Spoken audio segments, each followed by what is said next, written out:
Usai dari Museum Van Gogh, aku naik tram menuju Amsterdam Central Station.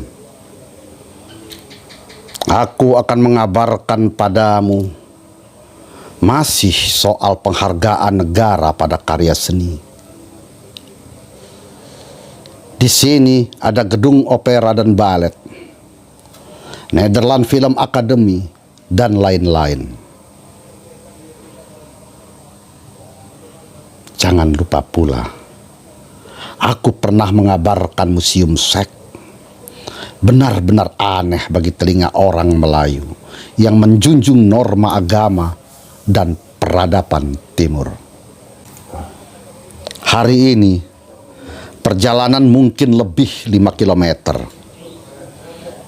Tak menaiki tram ataupun bus kota.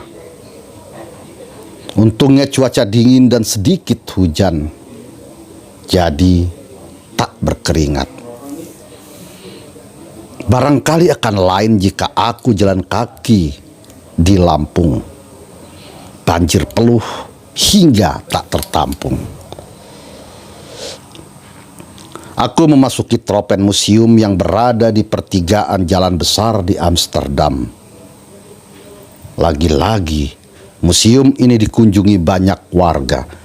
Padahal saat ini waktu sudah menunjukkan 15.36 petang.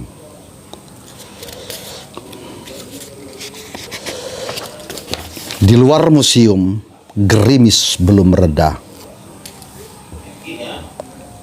Aku sempat berteduh di pinggir toko ketika hujan luruh lumayan lebat. Yang menarik dari perjalanan ini, kami menemukan Lampung Straat atau Jalan Lampung di antara nama-nama jalan yang diambil dari khasanah pulau atau suku atau provinsi di tanah air, seperti Madura Straat, Jambi Straat, Borneo Straat, dan sebagainya. Demikian pula kalau kotanya alasan apa pemerintah Belanda memberi nama-nama jalan di Amsterdam itu dari kosakata suku atau daerah di Indonesia. Boleh jadi, sekadar menerka, orang Belanda sangat mencintai sejarah. Mereka amat tergantung pada kejayaan masa silam, yakni sebagai kolonial alias bangsa penjajah. Kendati di tengah kota Rotterdam bisa kita buktikan bahwa bangsa ini pernah diporak-poranda pada Perang Dunia Kedua. Di jalan ada tanda bekas bom dan kini diabadikan dengan lampu yang tiap malam hidup berwarna merah. Apakah merah itu perlambang darah atau simbol lain? Entah pula. Menurut cerita kawan dari Indonesia yang telah menetap 15 tahun di Rotterdam, sebagian kota itu kini kawasan Central Plaza, Holland Casino di Karl Dorsman-Straat luluh lantak oleh hantaman bom amat dahsyat. Setiap tahun konon diperingati, lampu-lampu di jalan itu menyala dan menembak ke langit. Kebenaran soal lampu di aspal jalan karena sebagai peringatan Perang Dunia Kedua, kawanku itu tak berani memastikan.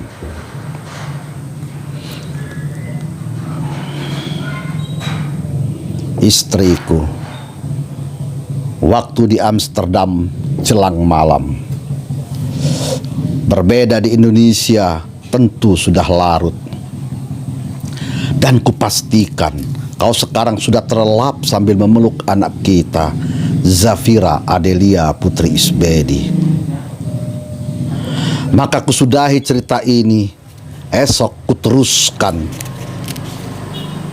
dengan kabar lain dari negeri yang kini sedang bermusim dingin. Kau mau? Kau suka?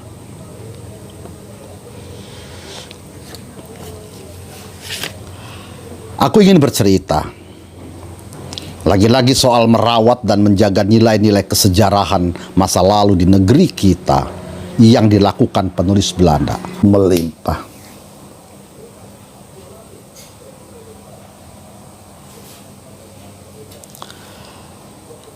Semoga saja akal, hati, imajinasi maupun sense of poetika aku justru melimpah. Tetapi apakah puisi masih dibaca dan perlu istriku? Mendung menyelimuti Amsterdam siang ini. Aku di entrance Amsterdam Museum. Seperti tak bosan masuk keluar museum yang sulit dilakukan di Indonesia. Aku seperti masuk dalam pertapaan, menjauhi hiruk pikuk, intrik dan kutukan yang tiap hari selalu ada di tanah air. Setiap orang merasa benar, di hadapannya selalu salah sehingga layak dimaki.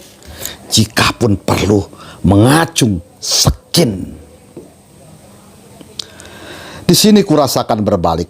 Manusia barat yang dicap berperadaban bebas lebih terasa beradab.